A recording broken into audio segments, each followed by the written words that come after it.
자, 그러면 오늘 독서입니다.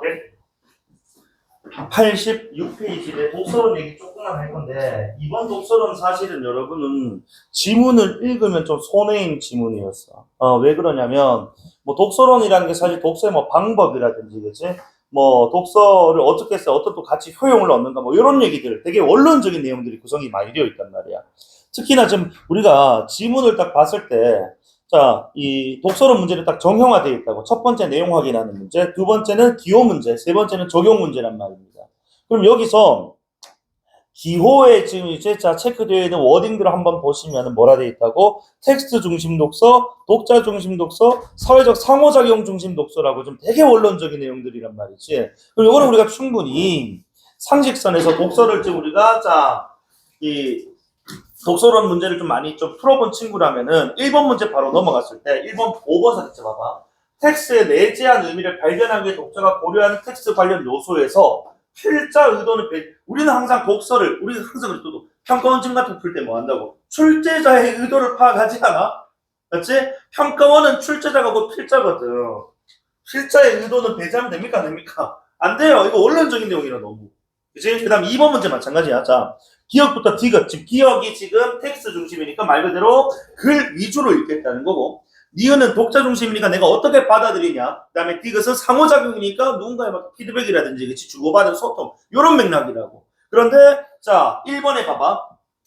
기억은 텍스트라고 했는데 그치? 무슨 독자와 필자 간의 상호소통. 이거는 디귿이란 말이야. 층이 안 맞잖아요. 그다음에 기억은 디귿과 달리 2번 선택지 독서 과정 그림을 구성 독자의 내적성은 뭐야? 이거 니은이란 말이야. 안 맞다고. 그러니까 이런 식으로 좀 판단을 해보면 이 4번에 니은과 니은은 디귿과 마찬가지 공통점인데 독자는 주어진 텍스트의 의미를 그대로 받아들인 것은 그렇지. 주어진 텍스트의 의미를 그대로 받아들인 건 이거는 기억일 거야. 텍스트 중심 독서일 거라고. 그치? 근데 니은과 디귿은 각각 독자와 상호작용이기 때문에 그치? 기억과는 층위가 좀 다른 독서 방법이라고 정답을 4번 간다. 그치? 그러니까 워딩에 나와 있는 힌트, 텍스트 중심, 독자 중심, 상호작용 중심, 요것만 놓고 읽어도 이번 문제 같은 것들 그렇게 어렵지 않게 넘어갈 수 있단 말입니다. 3번도 마찬가지입니다. 자, 봐봐. 자, 3번에 지금 이제 독서의 일지니까 결국에 이제 뭐야? 이거 구체적인 상황에 이제 적용하는, 접목하는 문제예요. 그럼 이제 우리가, 국어 수업 시간에 진행되는 주제 탐구를 위해서 선생님께 책을 추천받았대. 근데 어려웠대. 그래서 친구한테 도움 요청했는데 친구가 나에게 이 책을 쓴 필자가 가진 의도와 생각이 정리된 서평 자료를 공유해줬대.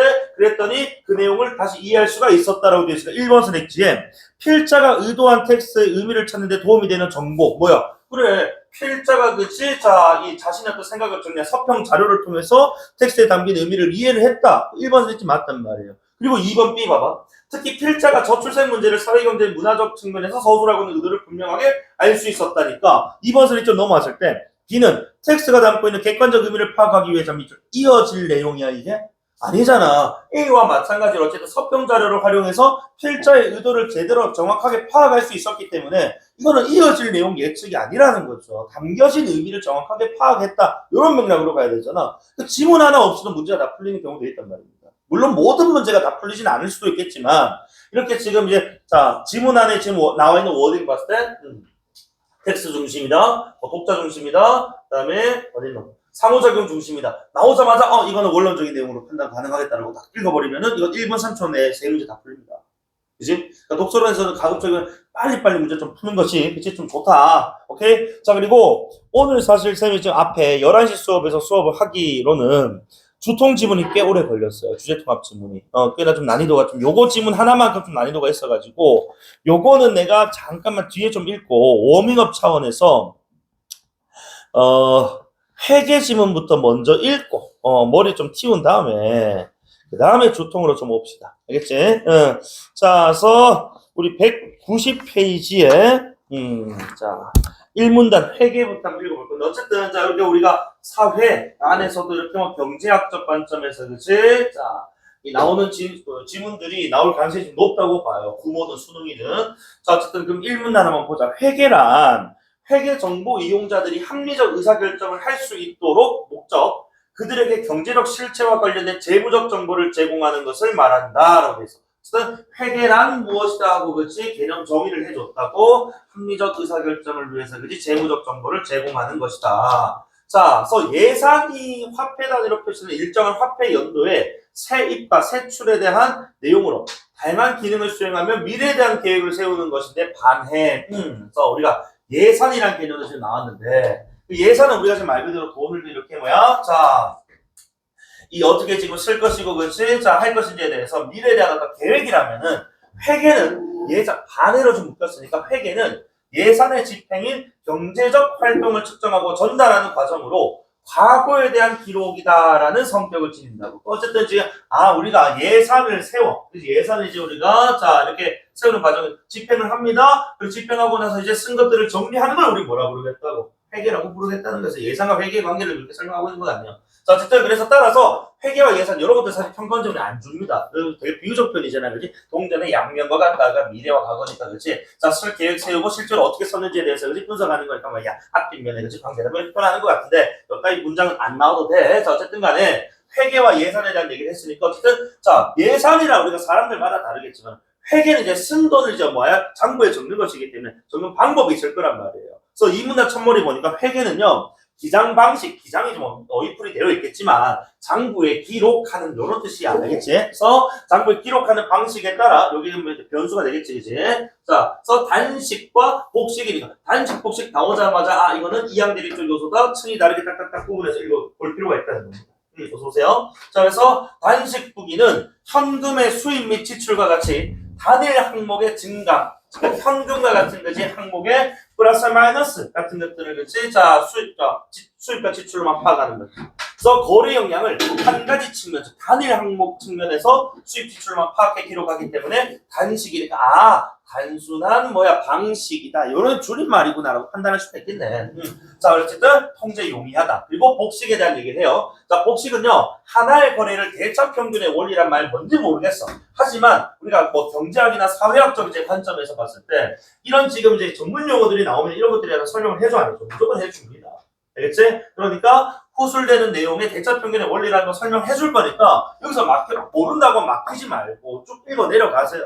알겠지? 어쨌든 대차평균의 원리는 어쨌든 복식하고 이제 층이 같은 거니까 맞춰주면 되는 것이고 자 아까 위에 단일 항목 단식은 현금의 입출입만 지금 기록했는데 얘는 자산, 부채 및 자본 등을 차변과 대변에 이중 기록하는 방식이다. 어쨌든 대차평균의 원리라는 것을 기준으로 해서 이중 기록하겠다는 건데 차변과 대변이라는 것도 모르겠단 말이고 전문 용어니까 설명해 주겠죠.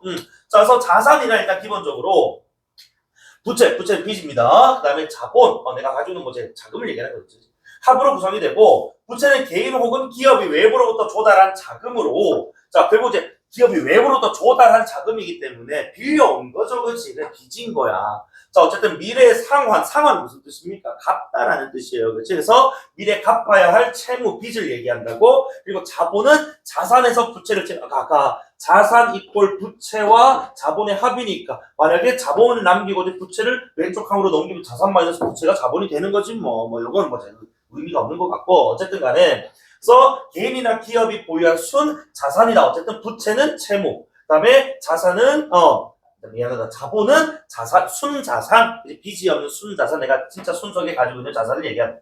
자, 그리고 대차평균의 원리가 아까 내가 대차평균의 원리란 이 전문 용어, 그지? 또는 전문 개념 이런 것들 이제 생소하니까 설명해 준다고 얘기를 했단 말이에요. 그래서 대차평균의 원리란 아까 나왔던 이 대변이라는 것과 차변이라는 것의 합계 금액이 항상 일치해야 된다는 거. 항상, 그지? always. 자, 대변은 자산의 감소, 자산이 감소, 그 다음에 부채 및 자본의 증가, 수익 발생이니까 이거 위에 화살표. 그리고 대체로 장부의 오른쪽 편을 그치? 자, 가리킵니다.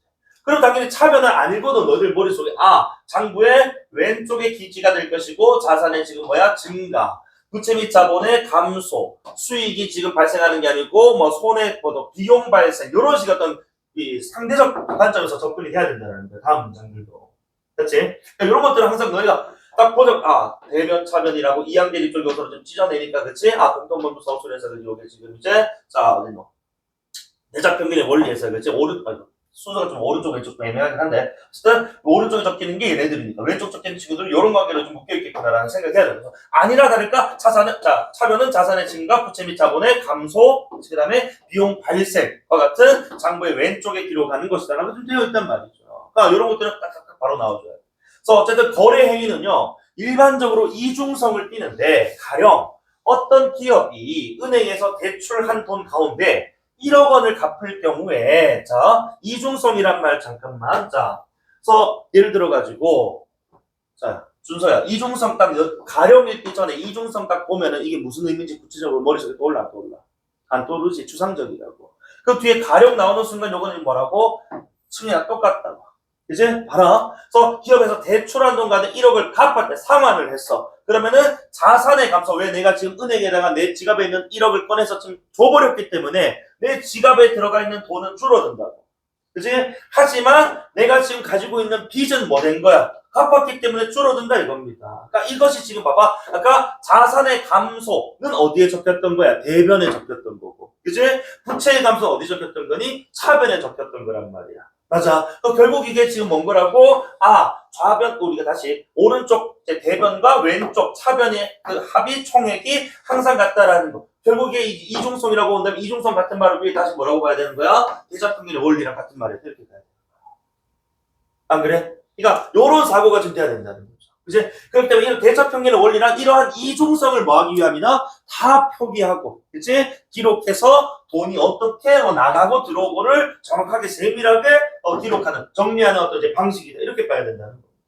이해되십니까? 이중성을 대자평균의 원리로 읽은 친구, 그러지 못한 친구의 나는 등급은 다를 걸 생각해요. 자, 어쨌든 간에 그래서 복식은 이러한 거래 이중성을 회계 처리 반영에 기록하는 방법. 그렇지. 이러한 이중성을 대자평균의 원리에 따라서 그지 좌우에 그치 이렇게 같은 그치? 금액으로 적어 놓는 걸 얘기하는 거야. 그래서 복식은 그래서 차변의 합계와 대변의 합계가 반드시 일치하는가를 검증함으로써 재무 상태를 객관적으로 파악할 수 있다는 장점이 있다라고 이 문단에서 각각 단식 그다음에 복식의 개념들 그리고 간단한 어떤 장점들 이렇게 설명해 줬습니다. 그지? 특히 이제 복식이 조금 더 복잡한 개념이다 보니까 설명이 조금 더 길었다고 봐야 되겠습니다. 그죠? 다음 3문단. 그럼 이제 우리가 그런 단식이든 복식이든 그지? 정보를 기록하기 위해서는 뭐 방법이겠지. 조건도 좋고 특정한 기준을 우선 정해야 된다고. 형민아, 기준 지금 알아 몰라? 모르잖아. 그럼 이것도 추상적이라고. 그러면 항상 이렇게 기준이다, 뭐 이중성이 있다라고 이렇게 얘기 던져주면은 항상 이것에 대한 구체적인 정보를 이렇게 붙여줄 수밖에 없단 말이야. 그거랑 호응시켜서 읽어줘야 된다고. 당겨서. 그래서 이때 기준이라는 그 종류가 거래 체결, 인수 및 인계, 현금의 교환과 같은 그치? 자, 이런 기준인데 이 세 가지 뭐 더 있겠지, 그치? 뭐 이 세 가지 이상들 기준 가운데 뭘 기준으로 삼냐에 따라 가지고 수익이나 지출에 대해 기록된 액수가 달라질 수 있기 때문에 기준. 그다음에 자, 그 결과로 보고되는 일정 기간에 재무 성과가 달라질 수 있기 때문에 기준을 어떻게 설정하느냐가 중요하다 이런 얘기하는 거예요. 그래서 기준을 왜 설정해야 되느냐에 대한 이유까지 설명이 좀 되어 있고, 자, 어쨌든 회계 정보를 기록하기 위한 기준을 만약에 우리가 현금의 유입, 그러니까 들어옴과 유출, 빠져나감에 초점을 두는 주의를 우리는 현금주의, 또 인덱스 매겨져 있네. 그리고 여기서 봐봐. 우리 기업 인덱스 매겨졌으면 내게는 단독일 가능성은 조금은 적습니다. 만약에 이게 문장화된 거였다면 단독 문제, 추론 문제였겠지만은 이렇게 무슨 주의, 그치, 무슨 개념 나오는 순간, 자, 기억이란 인덱스 나오는 순간 요거는 뭐 비교대조 가능성이 높거든. 그래서 빨리 눈을 돌려가지고 뭘 봐야 돼? 다른 인덱스가 있는가 봐야 된다고. 그래서 이거랑 층과 같은 다른 인덱스 니은이 있냐 없냐? 있더라는 거야. 이거 비교대조가겠구나. 그래서 여기서 일단 기억의 어떤 층위들을 잘 잡아놔야 되겠구나. 그래서 니은을 읽을 때 기억과 비교되는 부분 또는 차이 나는 부분 이런 부분을 확인해야 되겠구나라는 전략을 세우고 읽어줘야 된다. 그래서 자, 그럼 다시 현금주의는요, 말 그대로 현금의 유입과 유출에 따라서 수익과 비용을 인식하기 때문에 현금의 유입이 수입이나 자 수익이 되는 것이고 현금이 들어왔다는 건 내가 지금 벌어들였다 또는 뭐 이득을 얻었다 이런 뜻입니다. 그다음에 현금이 빠져나갔다는 내가 좀 섰다 또는 그지 뭐 지불했다 어떤 것들에 그지 자 인식하게 된다는 거. 말 그대로 즉 재화와 서비스를 제공하였으나 자 여기서 중요한 거 나온다. 현금으로 회수되지 않은 동안은 이 지금 현금주의에서는 기록하겠다 안 하겠다 안 하겠다는 겁니다. 왜? 얘는 현금의 유출입으로 그지 자 기록을 하는 방식이기 때문에 현금 회수가 되지 않은 동안은 수익이 지금 잡히지 않는다는 거예요. 그 반대로 자 내가 재화와 서비스를 받은 경우에 내가 돈을 주지 않았어. 그렇다면 그때는 내가 쓴 돈 비용으로 인식하지 않겠다라는 겁니다. 얘는 말 그대로 현금이 나고 들었을 때만이 실제로 수익과 그치? 그다음에 지출로 잡힌다 이런 뜻이에요. 아니, 그러니까 기승전 그냥 얘는 뭐 현금, 그지 만능주의라고 봐야 돼. 그래서 따라서 현금이 수반되지 않은 수익과 비용 및 자산과 부채의 증감은 현금이 수반되지 않은이니까 이거 좀 빨간색하고 노란색 線좀 표시한 거 있잖아, 그렇지? 내가 돈을 주지 않은 거, 돈을 받지 못한 거, 얘네들의 경우에는 뭐 하지 않겠다고 고려하지 않는다라는 거. 실제로 현금이 들어오고 나갔을 때만 기록하겠다. 단순하죠, 그죠? 그리고 감가상각비 나오는데 감가란 가격이 떨어지는 거야. 그래서 선생님 지금 뭐 우리 핸드폰 같은 거 쓰잖아, 그렇지? 핸드폰 처음 쓰는 여러분 140, 150만 주고 삽니다. 근데 1년 쓰고 그 계속 140만 원일까? 아니야. 너희가 쓰는 동안 뭐 한다고? 가격이 감가가, 그지? 떨어진다는 거야. 가치가 떨어지기 때문에. 그런데 어쨌든 그런 것들은 실제로 뭐 돈을 뭐 주고받고 내가 1년 썼다고 그지 갑자기 뭐 통신사에서 또는 핸드폰 제조업체에서 돈을 나한테 돌려주고 그러지는 않단 말이야. 이런 것들은 이제 뭐다 제외하겠다. 실제 돈이 오가는 건 아니니까. 그리고 현금주의는 그리고 다 보니까 위에 단식 방식에서 주로 쓰인다니까. 현금주의하고 그지? 그러니까 내가 지금 요거는 뭐 내용이 그렇게 복잡하지 않아서 정리를 안 하면서 읽고 있습니다만은 어쨌든 난 지금 현금주의하고 지금 단식 아까 우리가 세모 쳤던 그 인덱스 있잖아. 요거 좀 연결시켰단 말이지. 그러니까 현금이라는 거 우리가 딱 봐봐. 단일 항목이기 때문에 이 문단에서 봤던 아까 단식이 단일 항목 가지고 그치 단순하게 그치 표현하는 것이었기 때문에 현금 딱만으로도 유출입만으로 표현한다라는 건 머릿속에 이미 단식을 좀 염두에 두고 읽었다면은 좀 자연스럽게 읽힐 거예요.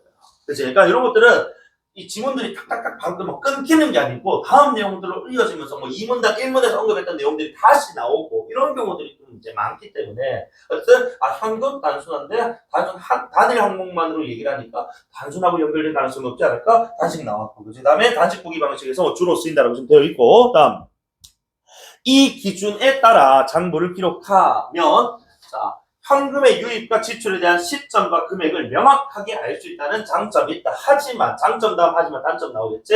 현금의 유출입 시점을 뭐 할 수 있다고? 의도적 조작을 가능하대. 그러니까 내가 일부러 지금 뭐 한다고? 돈을 그치 뭐 그래 예를 들어서 내가 물건을 지금 이제 팔았는데 예를 들어서 내가 지금 빚이 있단 말이야. 빚을 갚아야 되는데 현금이 이제 많이 있으면은 당연히 빚쟁이들이 막 갚으라고 막 찾아올 것 아니니. 근데 내가 물건 팔아놓고 돈은 빚쟁이가 오늘 오니까 내일 저한테 입금해주세요. 이런 식으로 조작할 수 있다 이겁니다. 뭐 어쨌든 이런 상황이 떠오르지 않더라도 어쨌든 지금 뭐가 가능하다고 이게 너무 단순하다 보니까 현금의 유출입을 그치 사용자라든지 또는 회계하는 사람이 조정할 수 있고 조작할 수 있다라는 거지.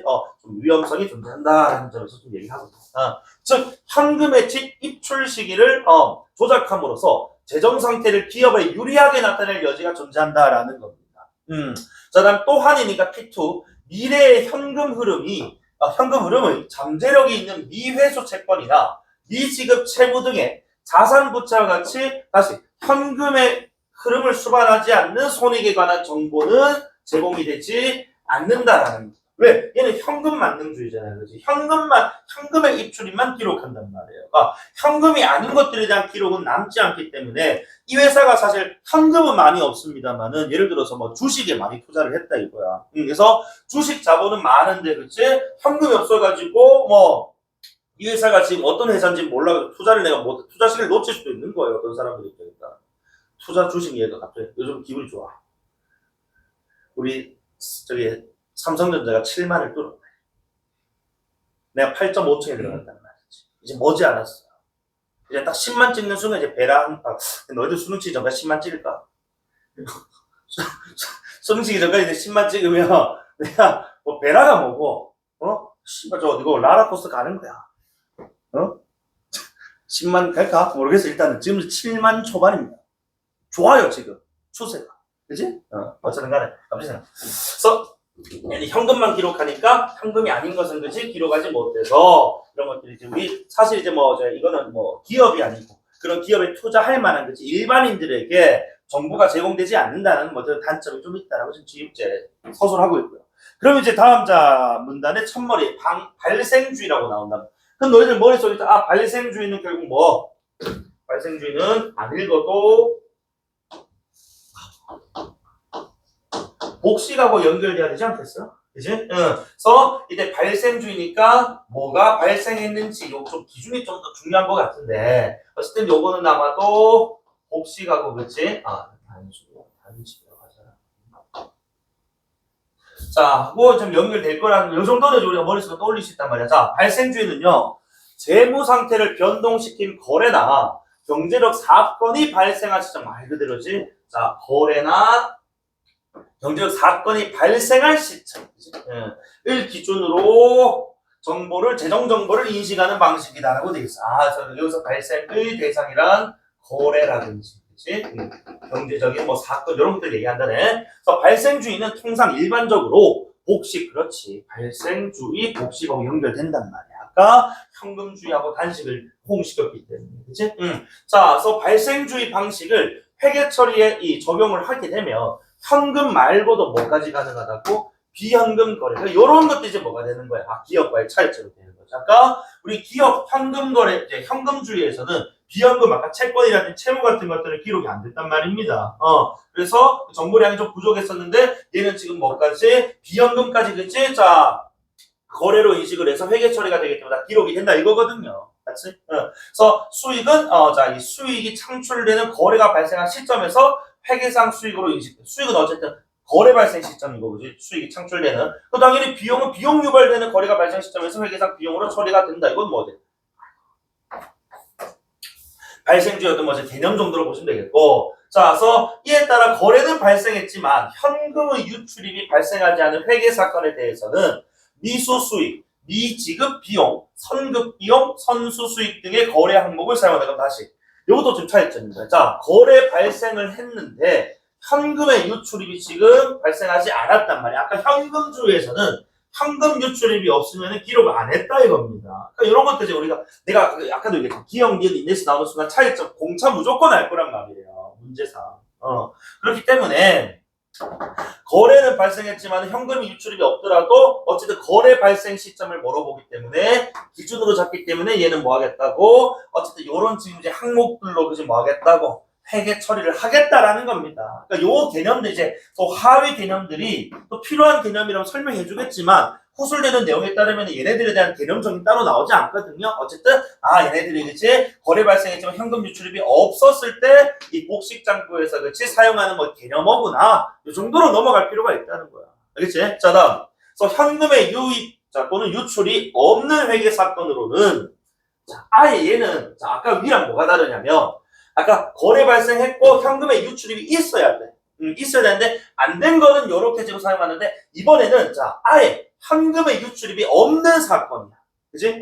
현금이 오고 가는 게 없단 말이야. 그런 것과 같은 이제 감가상각이라든지 대손상각 그리고 평가손익 같은 것들이 있는데 어쨌든 이런 것들도 지금 뭐 그래 사건이라든지 자 거래가 발생할 때 시점을 그치 기준으로 경제적 자원 변동을 인식해서 회계 정보를 처리하겠다라는 예를 들어 가지고 쌤이 이제 학원 다 접고 이제 뭐 산으로 들어가고 싶어가지고 다 정리하려고 하는 거야. 그래서 내가 학원 이제 인수 인계를 하는 과정에서 회계를 해야 될 거 아니야. 여기는 이제 이 물건들하고 좀 처리가 돼야 된다고. 근데 이걸 지금 이제 내가 뭐 하려고 하다 보니까 자 뭐 이제 뭐 인도하고 양도하고 하려다 보니까 이런 이제 빔이라든지 그치 우리 그 설비들 이런 거 있잖아요. 이런 것들에 대한 지금 이제 가격을 매겨야 되는데 사실 아까 뭐 현금주의 뭐 이런 것들이었다면은 이게 현금으로 좀 오고 가는 그런 것들이 아니다 보니까 저런 것들에 대한 가치 같은 것들은 그치 처리가 안 됐는데 발생 우리 그제 주위에서는 저런 것들 감가상각도 다 뭐 하겠다고 지금 처리를 해주겠다 이겁니다. 그래서 여기서는 이제 빔 한 대당이지 뭐 몇 년을 썼기 때문에 얼마의 어떤 이제 뭐 가치를 지니고 있기 때문에 얼마로 책정하고 이렇게 회계들을 다 한다 이겁니다. 그래서 처음에 구매 비용은 뭐 150에 구매를 했지만은 뭐 몇 년 썼기 때문에 이걸 한 대당 뭐 70으로 잡고를 계산하고 이런 식으로 회계를 한다 이거예요. 그러니까 쌤들도 우리 학원도 해마다 이제 회계합니다. 회계사한테 맡겨서 한단 말이에요. 쌤들이 뭘 해야겠노? 해마다 뭐 맨날 세법도 맡기고 이래가지고 뭐 어려워가지고 맨날 세무사한테 맡기는데 그 세무사를 보면 대단해. 뭐 회계 뭐 한 보면 그지? 그러니까 우리 옥동이다 보니까 뭐 회계사 법무사 사무실 되게 많잖아요, 그죠? 회계사 되게 뭐 어렵지만 어려운 시험이지만 회계사 할 만한 것 같아요. 예전에는 이거 영상 찍어서 좀 그렇긴 한데 예전에 강사 시절에도 그 종합소득세 신고할 때 원래는 이거 해도 되나 모르겠다. 뱉어내야 됐거든 내가 세금을 국가에다가. 근데 회계사한테 돈 한 40만 원 50만 원 주잖아. 그럼 다시 받는 걸로 바꿔줘. 그런 식으로 갈아치고 그래. 그것도 능력입니다. 그래서 말이 세 군데 네 군데 내가 의뢰를 해. 어떤 한 군데는 30만 주세요. 왜 걔네는 많이 받아낼 자신이 없는 거야. 근데 어떤 한 군데는 50만 원 주세요. 확실합니다. 원래 내가 200만 원 뱉어내야 되는데 300만 원 받게 해주고. 이거 찍으면 안 된대. 괜히 얘기했다, 이거. 신고 나가는다, 이거. 이거 지나가면 어떡할 거야? 응. 어쨌든 간에. 회계서, 대단하다.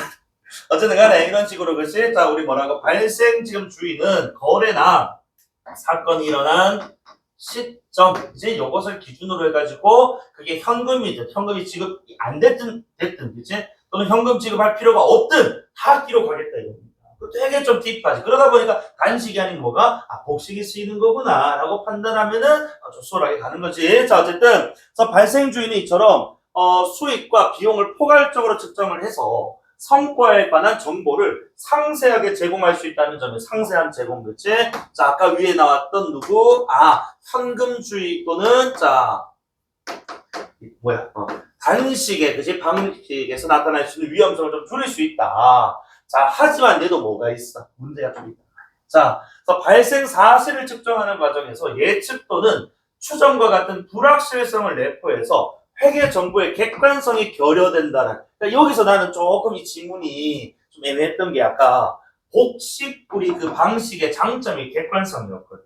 그치? 그런데 이 발생주의와 복식이 그치? 합쳐지니까 오히려 객관성이 좀 떨어질 수도 있다라는 식으로 한계를 좀 잘 생각을 했다면 좋았을 것 같네. 그치? 그리고 여기서 이 불확실성이라는 게 P1에 해당하는 거라면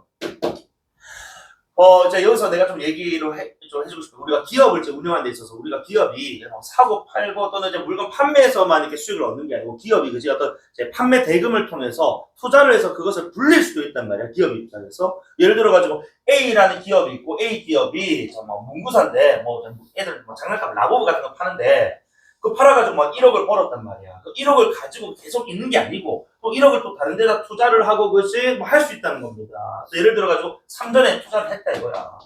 그래서 8층에 들어가서 아마 10이 되겠지라고 하고 1억을 다 때려박았단 말이지. 1년 뒤에 10이 될 줄 알고 25%가 늘어날 줄 알았단 말이야. 그런데 알고 보니까 얼마 돼버렸다고?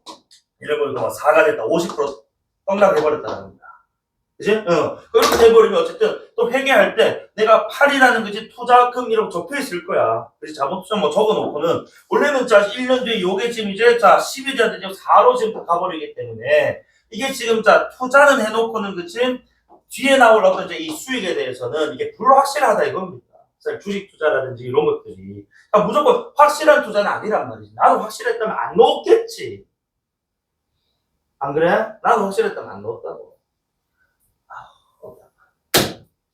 객관성 좀 변화될 수 있고, 불확실성 때문에, 그렇지?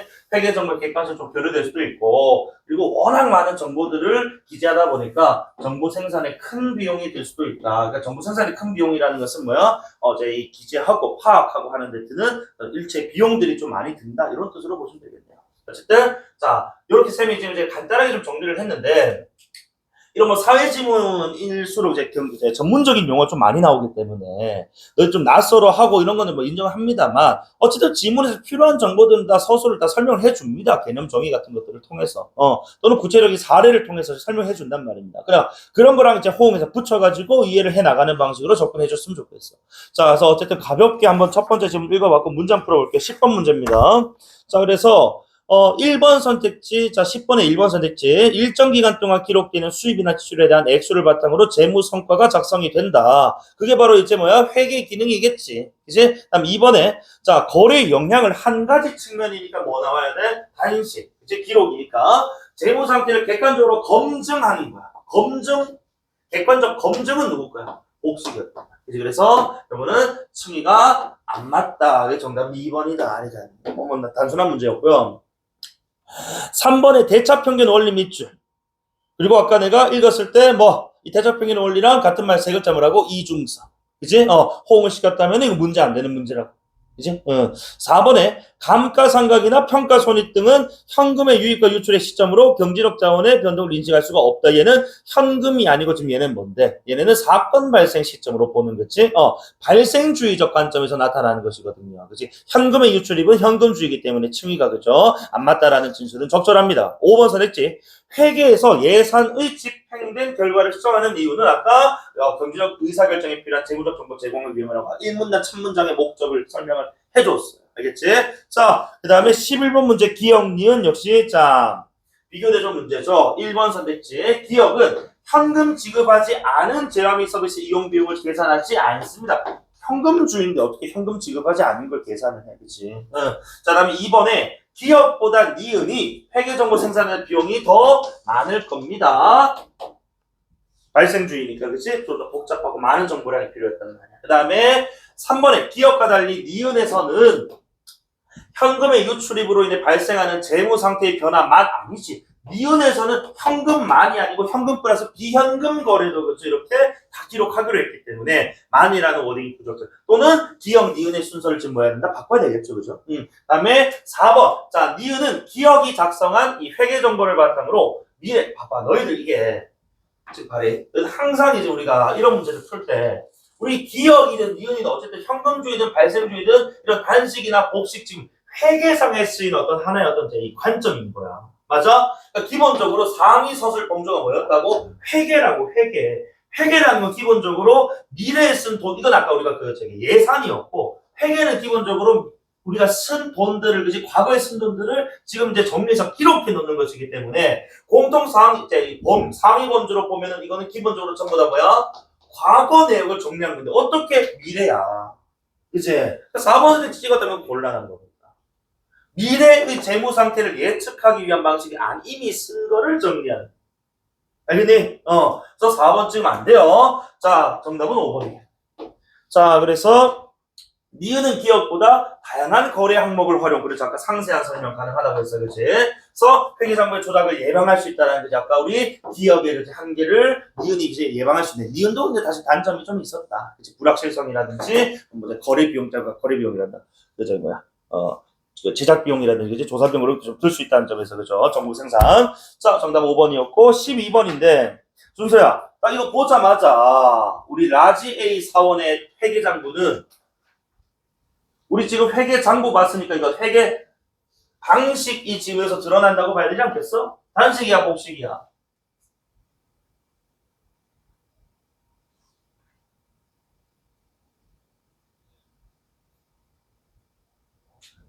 그래. 문제 풀어가지고 바로 대답해야지. 풀마로 지금 표현돼 있잖아, 현금에. 단식이지. 그치? 그러면 밑에 있는 라지 B는 뭐야? 라지 B는 쌤 풀마 아닌데요? 풀마도 아니고 정말 미지급금 이런 워딩들도 좀 나와 있잖아요. 그러니까 얘는 뭐라고? 복식이면서 당연히 안에 발생주의도 전제되어 있는 거겠지. 맞지? 자, 그래서 요렇게 좀 보면은 1번에 자, 라지 A 사원의 회계장부의 스몰 a는 현금의 수입 및 지출과 같이 단일 항목의 증감을 중심으로, 그치? 단일 항목 단식. 맞죠? 오케이, 맞고. 2번에 우리 B 사원의 회계장부 스몰 C에 기록된 현금은 자, 기업의 자산의 증가를 나타내는 것이다. 이게 지금 어디에? 지금 이게 어디에 있노? 표에 어디에 있어? 왼쪽에 있잖아. 그치? 차변에 있단 말이에요. 맞습니까? 차변에 있는 거니까 얘네는 지금 뭐라고? 자, 이게 장부에 지금 자, 이 자산의 증가 항목이라고. 오른쪽 대변은 뭐야? 이거는 지금 뭐 항목? 감소 항목이잖아. 맞지? 요건 이제 아까 내가 얘기했던 이 복식이기 때문에 요 중간에 이제 뭐가 나올 수 있다고? 차변이, 그치? 다음에 대변이, 이제 어떤 부분이 뭐가 기록되고 이런 거 나올 수도 있다는 겁니다. 복식이니까. 알겠지? 자, 그 다음에 3번 선택지 보세요. 자, A 사원의 회계장부에 기록된 스몰 b는 자, 은행 대출이야. 자, B 사원의 회계장부에 기록된 D와 달리 부채. 다시 생각해봐. 우리 A는 단식이었어. 즉, 단식은 지금 현금주의를 전제하고 있는데 현금주의란 지금 뭐야? 즉, 단식 현금주의란 단일 항목인 현금만 기록하기 때문에 부채니 뭐 채권이니 그치? 자산이니 이런 것들 기록을 해야 돼. 안 한다고. 그러니까 요거는 지금 B는 해놓고 그지? B 사원의 뭐 D와 달리를 떠나서 이 스몰 b는 부채의 증가라는 얘기를 애당초 할 수가 없는 개념이라고요. 단식 현금이라는 단일 항목만 기록하기 때문에. 이해돼? 그래서 부채의 증가로 해석이 아니고 여기서 정확하게 해석하면은 은행 대출은 뭐해? 현금의 증가 또는 현금의 유입 이렇게 해석이 될 거라고. A 재무제표는. 이해되나? 대출한 것을 빚으로 보지 않고 내가 돈을 얻은 것으로 본다고 얘네들은. 내수중에 돈이 들어왔기 때문에. 이해됩니까? 너무 좀 쉬운 문제였네요. 그죠? 정답은 3번이다. 그치? 그 다음에 4번에 B사원의 회계장부는 A사원의 회계장부와 달리 컴퓨터 구입에 대한 비용이 유발되는 거래가 발생한 시점. 그렇지. 왜? 우리 라지 P는 뭐라고? 복식장부를 썼습니다. 그치? 그리고 발생 주의를 전제로 하니까 시점. 또 맞는 말입니다. 그치? 그 다음에 5번에 A사원의 회계장부, B사원의 회계장부 모두 컴퓨터 구입에 대한 현금의 지출이 이루어진 것은 6월 15일 찾으면 되잖아. 그치? 그래서 6월 15일에 그치? 자, 우리 A사원 컴퓨터 구입 마이너스 3억 되어 있고 그죠? 근데 B 여기서 5번이 너희들 좀 헷갈릴 법한 것 같아. 자, 봐봐. 이게 6월 15일이 아니고 지금 B장부에 따르면은 구매 자체는 뭐 했다고? 5일에 했단 말이야. 하지만 우리 지금 자 B사원의 회계장부는 복식장부 발생주이기 때문에 실제로 돈이 지금 뭐야? 자, 빠져나가지 않았단 말이야. 6월 5일에. 그치? 그래서 15일에 이제 미지급금인 뭐가? 그래, 3억이 지금 이제 빠져나갔었다. 이런 뜻이에요. 맞습니까? 그래서 실제로 현금 지출이 이루어진 것은 B사원의 회계장부에서는 15일이 맞다는 거예요. 그치? 내가 물건은 5일에 받았지만 돈은 열흘 뒤 15일에 줬다. 미지급금을 지급했다. 이런 뜻이잖아. B장부에 따르면. 맞지? 그래서 혹시나 뭐 매력적인 오답이 하나 있었다면 5번이 아니었어. 너무 단순하게 본 거지. 이건 내가 뭐 지난 매번 얘기 아베바 새끼도 아니고 굳이 그냥 미지급금 해놓고 15일 이렇게 묻지 않는단 말이야. 그래서 요거는 미지급금 15일에 지급이 됨으로써 그때 현금의 유출이 일어났다를 보여주고 싶었던 거. 오른쪽 상단의 13번의 외국인 문제는 전문성을 띠다, 뭐 성격을 띠다 이런 뜻이니까요, 그치? 정답은 3번이겠지. 앞에 있는 목적어의 성질만 잘 봐도 돼, 알겠지? 이런 것들 뭐 물어볼 때는 대체할 때는 자, 그러면 이제 가볍게 워밍업 한번 했으니까 우리는 앞으로 돌아갈 거예요. 자, 서 187페이지인데 아마 이번 3회에 뭐 가장 어려운 지문을 하나 꼽으라면 여기 있는 요 주제통합 지문이 아닐까 싶어. 그래서 지금 어제도 뭐 마칠 때쯤에 자 3회 등급컷 쌤이 추정하기로는 말씀드렸던 것 같은데 1컷이 한 96점, 95점 정도로 된다고 했을 때 내가 왜 95, 6점 잡았냐면 여기 요 지문에서 한두 개 정도는 틀릴 수도 있다라고 생각을 했어. 나머지는 뭐 그렇다 쳐도 어쨌든 간에 자 우리 주제통합 지문 뭐 이제 떠나서 이 인문 철학 지문인데 인문 철학 지문 할 때 지금 항상 얘기하는 게 제발 상대어들 제발 좀 잘 생각을 좀 해달라는 거야. 그러니까 상대적 진술, 상대적 개념어라든지 상대적 서술어라든지 그지 항상 이렇게 지금 이제 이분법적으로 많이 이제 구분을 해놓기 때문에 이런 것들에 대한 진술도 좀 중요하고, 당연히 이제 어떤 이제 입장이라든지 어떤 사람 철학자 뭐 전문가 나오면은 관점 같은 것들에 대한 비교 문제가 나올 가능성이 아주 높기 때문에 이런 것들에 대해서도 정리 좀 해볼 필요가 있겠고. 그다음에 늘 또 얘기하는 게 사실 뭐 다른 지문도 마찬가지지만 특히나 인문 철학 지문 같은 경우에 층이 맞추는 게 너무나도 중요하다. A와 A-와 A-가 표현은 다른데 같은 의미일 가능성이. 아까 내가 살짝 이제 우리 대차 대변의 원리 있잖아요, 그렇지? 그런 것들도 이 아까 내가 이종성이라는 말로 같은 말로 좀 묶어버렸었단 말이에요, 그렇지? 근데 사회 지문에서 그런 것들이 되게 극소수예요. 몇 개 안 나옵니다, 한 지문 안에서도. 그런데 인문 철학 지문은 계속해서 이거 가지고 장난을 쳐요. 그러니까 이런 것들에 대한 이제 범주 설정이 잘 안 되면, 층위 설정이 잘 안 되면 지문에 대한 이해가 안 돼버린단 말이지. 그러면 이제 던져버리는 거예요. 사실 지금 이 지문 내가 봤을 때는 실제 만약에 이게 수능에 나왔다 싶으면은 6문제 중에 2문제 정도는 그냥 풀다가 포기하고 그지 휙 또 넘어갈 법한 그런 난 지문이었다고 봐. 뭐 귀찮기도 귀찮고 너희들 제대로 이해를 못하게끔 이렇게 좀 뭐 정보 자체가 좀 불친절하게 나오기도 했고 사실은. 그러니까 이게 인문 철학 지문이면은 대개는 이제 뭐 구체적인 사례를 이렇게 곁들여 가면서 설명해 주는 경우도 많은데 이 지문은 그런 것들 조금 이제 부족합니다. 그러다 보니까 나의 어떤 사고, 나의 어떤 경험에 근거해서 그런 것들을 좀 이제 구체화시켜 가면서 읽었어야 됐기 때문에 좀 어렵게 느껴졌을 것인데, 자, 어쨌든 셈하고, 가 지문부터 한번 읽어볼 거야. 자, 가에 아리스토텔레스는 범주론에서 세상에 존재하는 대상의 존재론적 지위에 대해 논하면서 자, 존재하는 대상의 본질을 10개의 범주로 설명하고자 했다. 어쨌든 간에 자, 존재하는 대상, 어쨌든 이 대상의 본질을 10개의 그치? 자, 어떤 카테고리로 설명하고자 했대요. 이때 그 10개가 지금 여러 개 좀 설명이 되어 있습니다. 요거는 그냥 만약에 뭐 여기서 중요한 개념이 있다면 더 상술될 것이고 그렇지 요거 10개를 다 설명한다라기보다는 좀 어려워. 이렇게 10개 제시하고 10개 설명해 준 적 한 번도 없었던 거예요. 알겠죠? 그러니까 10개 범주가 이런 게 있다. 지금 요거 얘기하고 싶었던 거야. 자, 그리고 지금 이거 되게 불친절했던 게 논리적이 좀 떨어졌던 게 세부적 차이에도 불구하고 라는 말이 사실 앞에 주어가 빠졌지. 또는 그 이제 그 수식어가 좀 빠졌다고. 뭐 범주들의 세부적 차이에도 불구하고 이렇게 들어갔어야 됐거든. 그치? 근데 앞에 범주 얘기를 하고 끝을 냈기 때문에 딱히 범주라는 얘기를 한 번 더 쓰지는 않은 것 같습니다. 그래서 범주들의 세부적 차이에도 불구하고 중세시대 서양의 실제론자들을 봐봐. 그래서 아리스토텔레스 언제 사람이고 고대 중세인데 이건 알아야 될 거 아니야. 그래서 고대에 이렇게 나왔던 10범주 체계가 어디까지? 중세까지 이어졌다는 걸 지금 얘기하고 싶었던 거야. 그치? 그래서 서양의 실제론자들 대체로 범주론에서 제시하는 10가지 범주가 존재론적으로 영혼, 외부에 존재하는 대상을 뜻하는 실제를 반영하면서 영혼 외부 요구 한번 펼쳐봐라. 그러면은 영혼 외부에 존재하는 대상이라는 그치 실제라고 했다.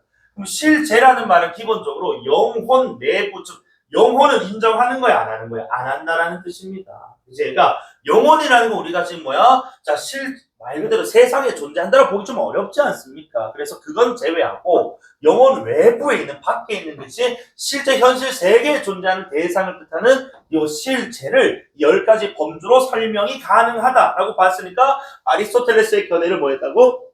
이어받았다. 이렇게 지금 접근해야 된다는 거죠. 그래서 간단히 좀 정리를 하면은 아리스토텔레스가 이제 고대 사람이야. 자, 10가지 범주로 자 세상에 존재하는 대상의 존재를 설명하려고 했대요. 지금 본질을 규명하려고 했다는 거야. 자, 그리고 이런 것들이 이제 자 중세로 넘어와서 그지 실제론자들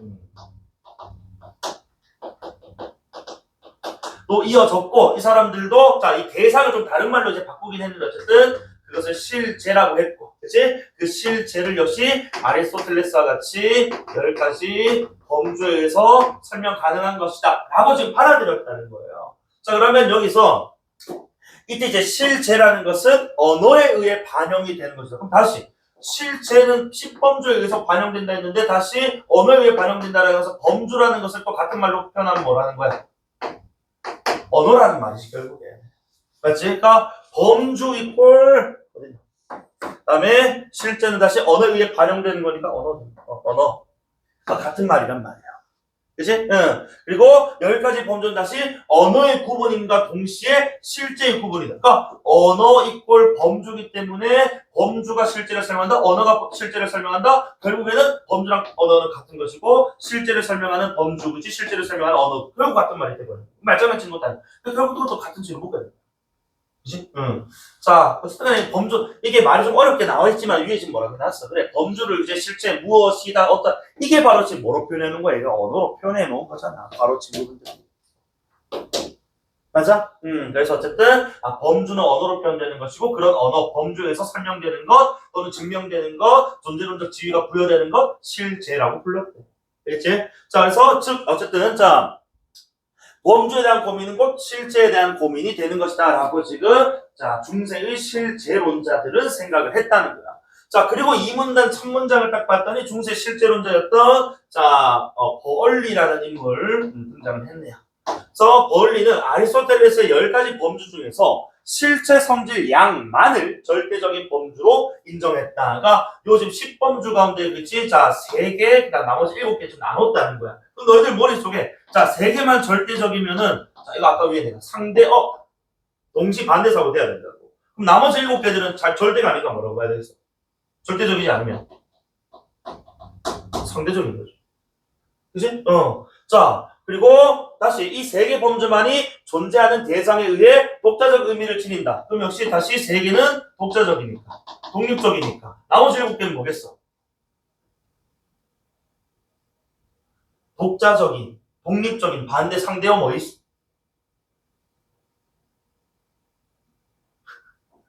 독립, 독자의 반대는 의존.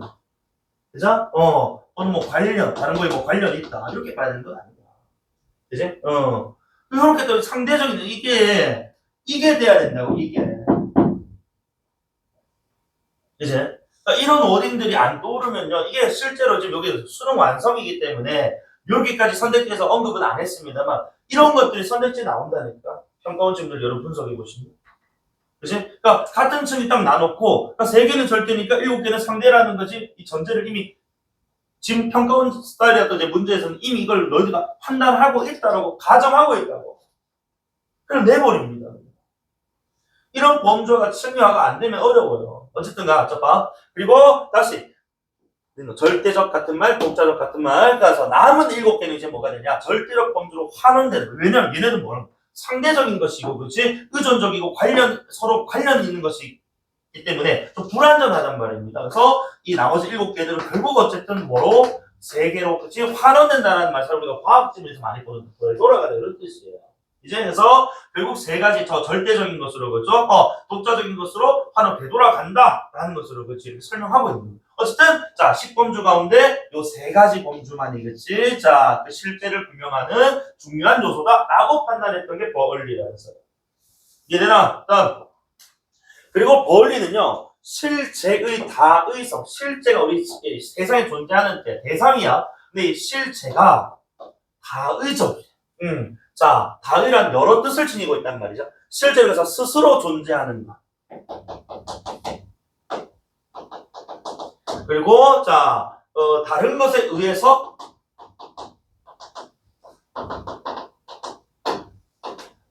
존재하는 거. 이렇게 2가지로 지금 나눴답니다. 자, 그리고 전자는 이걸 뭐라 부르겠다고? 스스로 존재하니까. 얘는 다른 것에 의존하지 고 스스로 존재한다, 독자적으로 존재한다 아니야? 그치? 그러니까 얘는 뭐라 부르겠다? 실체. 그치? 그럼 이제 다른 것에 의해 존재하는 거지. 자, 어딨노? 후자는 우유라고 해가지고 우연히 존재한다 이런 뜻인 것 같은데, 자, 즉 이는 실체에 의존한다. 위에는 스스로 존재하는 거지. 이 무언가에 뭐 한다고? 의존해서 만들어지는 것이래요. 자, 그러면서 우유는 여러 조건에 의해서, 그치? 자, 여기서 말하는 여러 조건은 실체에 의존한다니까 여러 조건은 당연히 실체일 건데, 실체를 근데 여기서 여러라고 좀 표현했단 말이야. 그럼 다시 실체를 또 뭐 하겠다고? 또 하위범주로 나누겠다는 거예요. 요 지문은 지금 쌤이 아까 지금 사회지문 갖다 이렇게 정리감서 읽고 있는데, 이 정리 안 되고 읽으면 이거 이해 안 됩니다. 자, 봐. 그래서 이때 변화하지만 실체 본질을 바꾸지 못해. 실제 영향을 받는 거, 실제 영향을 주는 건 아니니까. 맞지? 자, 그래서 우유에 영향을 미치는 조건은 실체 외부 조건이 있고, 자, 실체 외부, 그 다음에 내부 조건이 있다 이거야. 아니, 자, 이때, 자, 실체 외부의 조건은 실체와 관계없이 존재하는 보편적 본성처럼 보일 수 있지만, 이것은 존재하는 대상에 의해 독자적 의미를 지니는 것은 아니다 하니까 얘는 지금 이제, 자, 외부적 요건을 이제 지우겠다. 그치? 자, 그러면은 실체, 내부 조건에는 다른 실체와의 관계를 통해 결정되는, 다시 상대적으로 내재하는 것과 개별 실체 독자적인 특성으로 결정되는 절대적으로 존재. 결국 이제 여기서도 뭐야? 또 상대. 그 다음에 또 독자는 뭐야? 절대. 이게 둘로 또 나뉘더라. 당연히 여기서 뭘 지우겠어? 또 상대 지울 거야. 그치? 그래야 결국엔 또 뭐로 갈 거라고. 그래. 존재를, 실제를 설명하는 무언가가 될 수 있을 것 아니냐. 아니라 다를까 봐라. 그래서 상대적으로 내재하는 것과 절대적으로 내재하는 게 있는데, 절대적으로 내재하는 것은 무엇인가 관련된 성질의 범주에 속하는 것과 무엇임을 이루는 것과 관련된 뭐하고?